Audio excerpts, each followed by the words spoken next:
आलमी यौम ख़वातीन के मौके पर होने वाले मुल्क भर में औरत मार्च और धरने अभी ख़त्म नहीं हुए थे कि एक बार फिर इस तहरीक पर मुख्तलिफ इल्ज़ामात की बौछार शुरू हो गई। इन सारी बातों में से 3 इल्ज़ामात नहायत ख़तरनाक हैं और टीम सोच ने इस हवाले से तहकीक की। अव्वल, कराची मार्च की एक वायरल होने वाली वीडियो में बताया जा रहा है कि नारे लगाने वाली खातून अल्लाह और रसूल का नाम ले रही हैं, जबकि ये कतन गलत है। नारा दरअसल कुछ यूं है।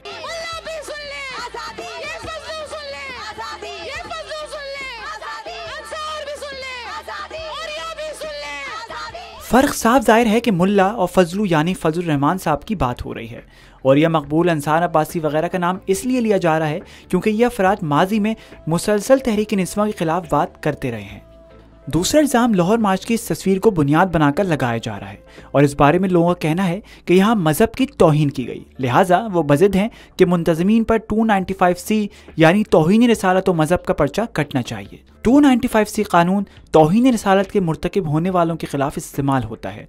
इसके बारे में मजीद जानने के लिए हमारी ये वीडियो ज़रूर देखिए। इस तस्वीर को गौर से देखा जाए तो साफ जाहिर है कि एक लड़की अपना तजुर्बा बयान कर रही है कि उसके साथ जिनसी ज्यादती करने वाला शख्स कोई और नहीं बल्कि मस्जिद का मुअज्जिन था। इल्जाम लगाने वालों के लिए ये इतनी हैरान-कुन बात क्यों है? अपनी कहानी बताते हुए ये औरत सिर्फ अपने साथ होने वाला सलूक बयान कर रही है, वो तो अपने मुजरिम को सजा देने या इसका नाम फाश करने तक की बात नहीं कर रही।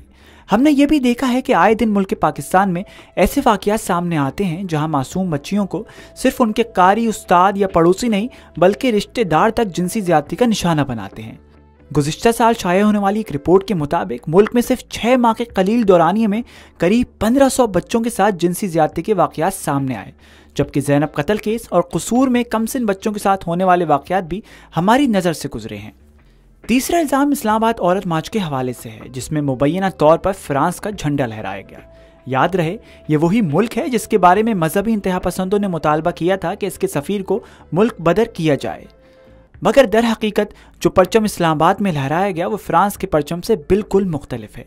ये परचम दरअसल एक औरत तंजीम विमेन डेमोक्रेटिक फ्रंट का सियासी झंडा है और इसका मुल्क फ्रांस से दूर दूर तक कोई ताल्लुक नहीं। सबसे खतरनाक अमर यह था कि मुल्क के कुछ नामवर सहाफ़ियों और दानिशवरों ने इन इल्ज़ामात पर बिना तहकीक किए ये मुतालबा शुरू कर दिया कि इन ख़वातीन को हिरासत में लिया जाए। सवाल ये पैदा होता है कि हमारे मुल्क की एक कसीर तादाद औरत की आज़ादी से इस कदर खाइफ आखिर क्यों है?